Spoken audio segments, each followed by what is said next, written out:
तर या संदर्भात आपल्यासोबत आहेत आमदार एकनाथ खडसे.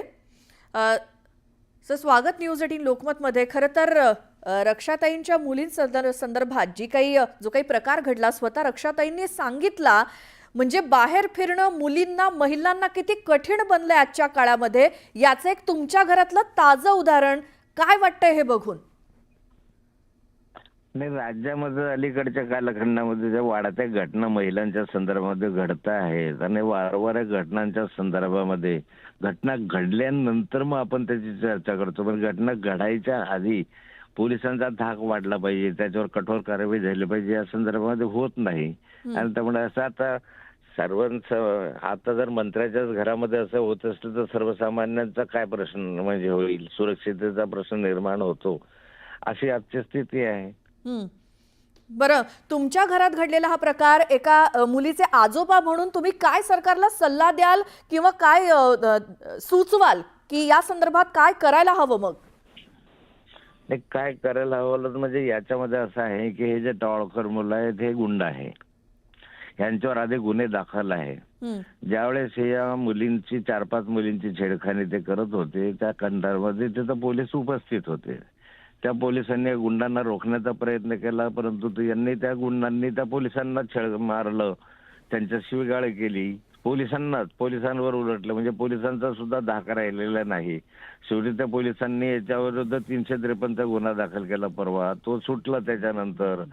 आणि आज अशी स्थिती पोलिसांना मारेपर्यंत त्या गुंडांची जाते. म्हणजे इथपर्यंत जर हिंमत होत असेल तर मला वाटतं अवघड आहे. या संदर्भामध्ये गेल्या 2 वर्षापासून मी विधानसभेमध्ये भांडतो या सगळ्यांची नावं घेऊन. आयजीसी डीजीसी मी लेखी पत्र व्यवहार केलेला आहे, महाराष्ट्राच्या विधान परिषदेमध्ये हे सगळं मांडलेलं आहे. 2 वर्षापासून मांडतोय की याचे गुंडा आमच्या भागामध्ये फिरतायत, हे 2 नंबरचे धंदे आहेत, हे आहेत, पण त्याचा काही उपयोग नाही आहे. काही माझ्या सरकारनं भांडून सुद्धा त्याचा उपयोग नाही. वारंवार या घटना या भागामध्ये घडत आहेत. महाराष्ट्राची स्थिती याच्याविषयी काही वेगळी नाही आहे. खडसे साहेब, तुम्हीच असं म्हणालात तर बाकी सर्वसामान्यांनी काय करावं? जर त्यांच्या बाबतीत असा प्रकार घडला असता तर मग कोणाकडे दाद मागायची, आणि मागायची तरी कशी, आणि जरी मागितली तरी त्याच्यावर काही परिणाम होणार आहे की नाही? चालू आहे पण नाही, काय अशा अनेक घटना मुलींच्या संदर्भामध्ये घडत आहे, परंतु मुली आपलं नाव येऊन या भीतीपोटी नोंद करायला घाबरतात. याही ठिकाणी तशीच परिस्थिती होती माझ्या नातीच्या संदर्भामध्ये, पण मी स्वतः सांगितलं की असं होता कामा नये. आपण स्वतः गेलं पाहिजे, स्वतः तक्रार केली पाहिजे. बऱ्याचशा मुली भीतीपोटी येत नाहीत पोलीस स्टेशनला, त्यामुळे त्या सहन करतात. पण असं सहन करता कामा नये. सरकारच्या निदर्शनाच्या बाबी आल्या पाहिजे. आणि मला अपेक्षा आहे सरकारकडनं किंवा या घटनेची नोंद घेऊन आता तरी हे गुंडागर्दीला प्रतिबंध करण्यासाठी पोलिसांचा धाक वाढावा, यासाठी कारवाई केली पाहिजे.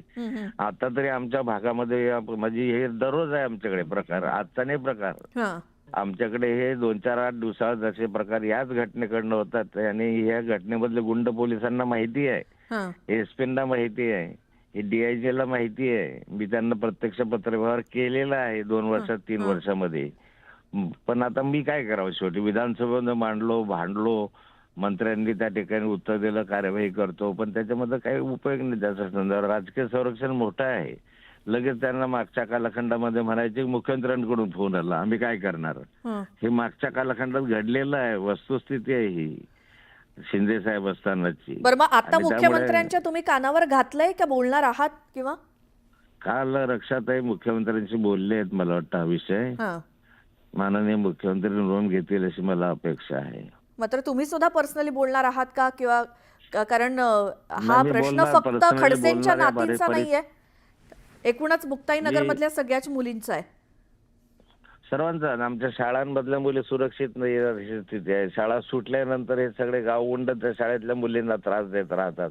हे पोलिसांच्या निदर्शनावर लेखी आणलेलं आहे, मुख्याध्यापकांनी लेखी आणलेलं आहे. पण काय आता शेवटी हतबलता आहे, काय कायदा नाही, राजकीय संरक्षण आहे या गुंडागर्दीला. बरं, मग ही गुंडटोळी नेमकी आहे कुठली? कुठली टोळी आहे? कोणाचा त्यांना वरदहस्त आहे? कोणाचं संरक्षण आहे त्यांना? काय तुम्हाला संशय? मला संशय इथल्या राजकीय लोकांचाच आहे. राजकीय इथले जे आमदार आहेत, स्थानिक आमदार वगैरे, यांचे जे माणसं आहेत सगळेचे सगळे. आणि ते गुंडागर्दीच्या संदर्भामध्ये एकनाथ शिंदे साहेब असताना मुख्यमंत्री कार्यालयातनं फोन आला असं आम्हाला पोलीस सांगायचे, आम्ही काय करायचं म्हणे की मग त्यांना सोडून द्या. मागे अनेक घटना घडल्यात, ही एक घटना घडलेली नाही आहे. या परिसरामध्ये अशा अनेक घटना घडलेल्या आहेत. तर मी स्वतः बोलतोय तर जबाबदारीनं बोलतोय.